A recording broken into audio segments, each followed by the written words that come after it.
Nitwa Richard Lax ndagushimira wowe udahwema kubana nanjye kuri ubu ngubu AFC M23 yaciye amarenga ko ishobora kuba igiye gukomeza gutera Gisangani ibikabikora mu buryo bwo kwihorera nyuma y'urupfu rwa Lieutenant Colonel Wiringoma. Ibi byatangajwe n'ihuriro rya AFC M23 ryaciye amarenga ko rikomeza gutera ikibuga cy'indege cya Bwangaboka giherereye mu mujyi wa Kisangani ndetse no mu buryo bwo guhorera Lieutenant Colonel Wiringoma wahoze ari umuvugizi wayo mu rwego rwa gisirikare. AFC M23 yemeje ko yagabye igitero cya drones ku kibuga cy'indege cya Bwangaboka giherereye Ikisangani.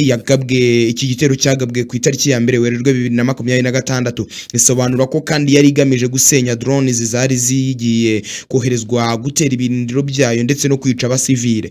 Tariki ya mbere Gashyantare nibwo AFC M23 yagabye igitero ku kibuga cy'indege. Inasobanura ko yari igamije n'ubundi gusenya ibirindiro ndetse kandi ibyo birindiro byakoreshwaga n'ihuriro ry'ingabo za Repubulika Iharanira Demokarasi ya Kongo, ndetse kandi ibi bitero bya drones bigabwa ku birindiro byayo cyane cyane ibiri mu bice bigenzurwa na AFC M23